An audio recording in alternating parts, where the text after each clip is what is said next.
নমস্কাৰ। অনুসূচিত জাতিৰ বাবে কেন্দ্ৰীয় চৰকাৰে কিমান পেকেজ আগবঢ়াইছে? অনুসূচিত জাতিৰ নিবনুৱা যুৱক যুৱতী শিক্ষাৰ্থীৰ বাবে কি সাহায্য প্ৰদান কৰিছে চৰকাৰে? পিছপৰা জাতিটোৰ লোকসকলে কেনেকৈ লাভ কৰিব সুবিধাসমূহ? এই সন্দৰ্ভত এখন সংবাদমেল সম্বোধন কৰি অৱগত কৰিলে মঙলদৈৰ বিধায়ক গুৰুজ্যোতি দাসে।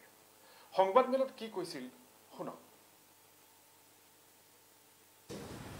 বিভিন্ন জাতি জনগোষ্ঠীৰ উন্নয়নৰ ক্ষেত্ৰত কাম কৰি আহিছে।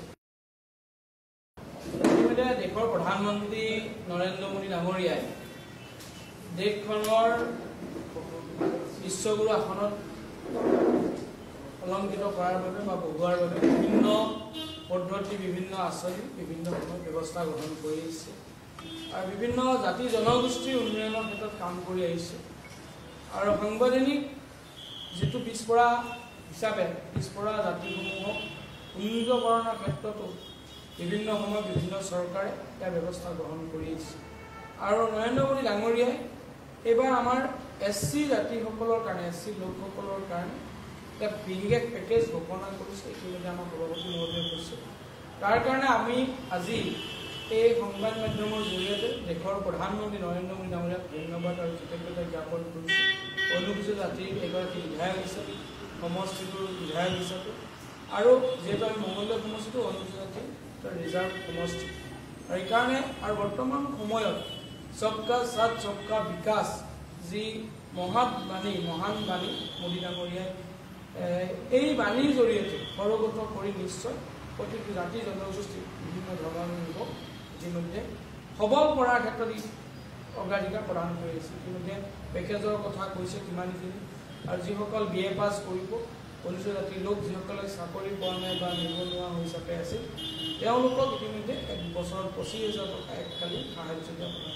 ইতিমধ্যে বিভিন্ন সময়ত এই সুবিধাসমূহ আহি থাকে, কিন্তু এটা বিশেষভাৱে তেওঁলোকে যাতে এই ব্যৱসায় কৰিব পাৰে, ব্যৱস্থা গ্ৰহণ কৰিব পাৰে, এই সিদ্ধান্ত গ্ৰহণ কৰিছে। তাৰোপৰি আমাৰ অনুসূচিত জাতিৰ ছাত্ৰ ছাত্ৰীসকলক প্ৰাধান্য প্ৰদান কৰি কিছু আমি মহাবিদ্যালয়সমূহত ইতিমধ্যে হোষ্টেলো নিৰ্মাণ কৰাইছে, য'ত 25% ওপৰত বা ছাত্ৰ ছাত্ৰী আছে, SC ছাত্ৰ ছাত্ৰী আছে।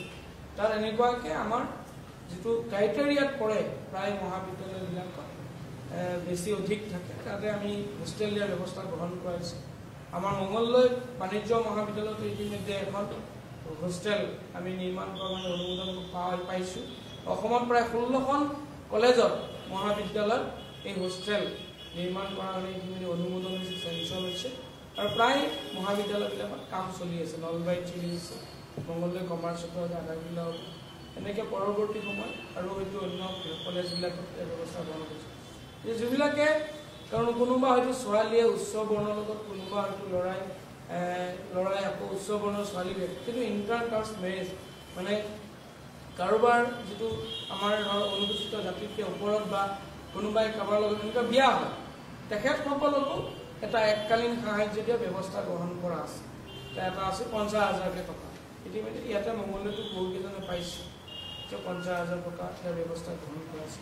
আৰু ইতিমধ্যে অনুসূচিত জাতি উন্নয়ন পৰিষদে অসম চৰকাৰখনো বিভিন্ন পদক্ষেপ গ্ৰহণ কৰিছে, বিভিন্ন আঁচনি ৰূপায়ণ কৰিছে, আৰু সময়ে প্ৰায় বছৰে আঁচনিবিলাক আমি এনুৱেল বাজেটৰ ওপৰত নিৰ্ধাৰণ কৰি ইয়াত ইতিমধ্যে আঁচনি ৰূপায়ণ কৰা হৈ আহিছে। বিভিন্ন যিখিনি সামগ্ৰী, এতিয়া চিলাই মেচিনেই হওক, যিবিলাক মহিলাসকলক স্বাৱলম্বী কৰাৰ ক্ষেত্ৰত যিসকলে প্ৰশিক্ষণ লৈছে বা যিসকলক প্ৰয়োজন চিলাই মেচিন ব্যৱস্থা গ্ৰহণ কৰিছে, কাৰোবাৰ ঘৰটো নাই তেওঁলোকক টিন দিয়াৰ ব্যৱস্থা গ্ৰহণ কৰি আহিছে। এনেকৈ এইবেলিও আমাৰ বিভিন্ন ব্যৱস্থা গ্ৰহণ কৰা হৈছে, আৰু বিভিন্ন অনুসূচিত জাতিয়ে ইয়াত সুবিধা ফল নাম। সেইটো হ'ল কি, আমাৰ স্পেচিয়েলি আমাৰ মঙলদৈ সমষ্টি হ'ল SC সমষ্টি। গতিকে SC সমষ্টিত আমি SC সকলৰ উদ্দেশ্যে, অনুসূচিত জাতিৰ যিখিনি লোক আছে তেওঁলোকৰ উদ্দেশ্যে আমি অৰ্থাৎ সন্মানীয় নৰেন্দ্ৰ মোদী নেতৃত্বাধীন চৰকাৰখনে আৰু সৰ্বানন্দ সোণোৱালৰ নেতৃত্বাধীন চৰকাৰখনে কিছুমান অভিলাষী আঁচনি কিছুমান প্ৰস্তুত কৰিছে। সেই আঁচনি সম্পৰ্কে আপোনালোকক প্ৰধানতঃ অৱগত কৰাৰ উদ্দেশ্যেৰে আজি আমি ইয়াত একগোট খাইছোঁ। মোৰ লগত আমাৰ মঙলদৈ সমষ্টিৰ সন্মানীয় বিধায়ক মহোদয় উপস্থিত আছে, তেখেতেও আপোনালোকক কিছু পৰিমাণে খবৰ দিব। প্ৰথমতে মই কওঁ যে আগতে যিটো প্ৰায় 1100 কোটি টকা SC ডেভেলপমেণ্টৰ কাৰণে অনুসূচিত জাতিৰ উন্নয়নৰ নামত কেন্দ্ৰীয় চৰকাৰে খৰচ কৰিছিলে কিন্তু এতিয়া 59,000 crore 59,000 কোটি টকা ইণ্ডিয়াত চৰকাৰে খৰচ কৰিবৰ কাৰণে সাজু হৈছে